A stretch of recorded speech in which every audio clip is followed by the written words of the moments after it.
One of the main responsibilities that we do here at Volpine Marketing is help people increase the authority of their website. And one of the best ways to be able to do that is through link building. One of the greatest ways to do link building is guest blog posts. It really is a fantastic way to be able to get in front of an audience that's already built and established, be able to provide content for a different website, and be able to land a link for our client. So it really is a win-win situation in a lot of different ways. As you can see here, I'm on a website called viralmummy.com. Um, Originally, I was kind of under the impression it was actually like a mom blog, and I think it was supposed to, but it's kind of morphed into this website that just gives out links.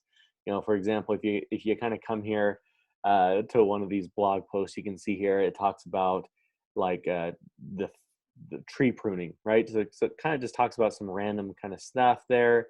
And then it looks like it links to this particular website here, this batbrothers.com. So it's just an attempt to be able to do some link building there, which is fine and could be advantageous, but there are some issues. One, the site doesn't look great, but that's not really the issue necessarily. The issue is that I don't think that Google is paying much attention to this content. In fact, I think quite the opposite. I think Google is saying this website doesn't even exist. Right, so when I take that website and I pop it into my favorite tool called Ahrefs, it calculates a variety of different metrics here for you to be able to check out. And so the domain rating is 16, which isn't an issue, right? If it's a good relevant link to whatever your industry is, it could still pass value regardless of what the domain rating is.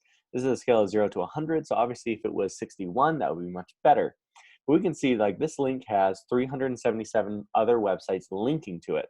So with all of that, you would really think that this website would probably be a little bit more authoritative, and you would think that it would be showing up for more organic keywords than my tools are currently saying. So that concerns me in a variety of different ways. I believe that Google has kind of caught on to what this website is doing as far as they are only there for the sole purpose of just giving out links to different websites and selling the right and the opportunity to be able to do that. So this is something that we need to check with websites that we're potentially considering landing links from. Okay, this 16 out of 100 website, does it look good? It looks okay. They'll probably get the job done. But what we need to do to be able to check to see if Google is actually crawling this content, if Google is actually pretending that this content even exists. I'm actually going to go here to a different blog. This one was launched not too long ago, so maybe it's just too new. Here we go.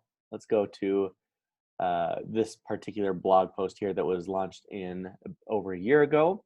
And what I'm going to do is I'm actually going to grab some of the content here. Literally, I'm going to grab a couple paragraphs here. I'm going to copy it. So Command C on a Mac. I'm going to go to an incognito browser and I'm going to search this particular phrase. And I'm literally going to put it in quotes, this particular snippet of content that I just took here. I'm going to search that. And what's interesting is as I do that, like there's this weird company that comes up. That's not what I'm looking for.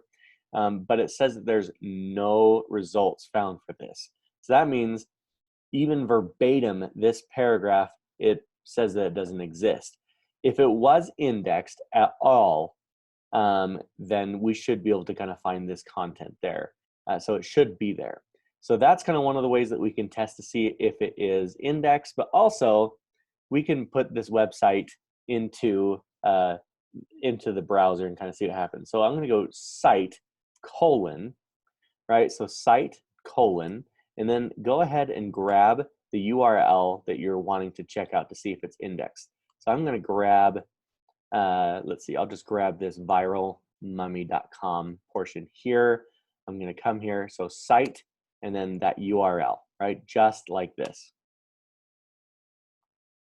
And essentially, like I'm just saying, like go find this website and search. And I just want to see what web pages of this website are being indexed by Google, and none. Like the answer is none. Google is essentially saying this website does not exist. So I wouldn't recommend that we invest any time or energy into landing this link because Google is pretending it doesn't exist. Therefore, it's not going to pass any value on to our client. So those are two ways that you can test to see if a site is indexed by Google. The site : the website.com.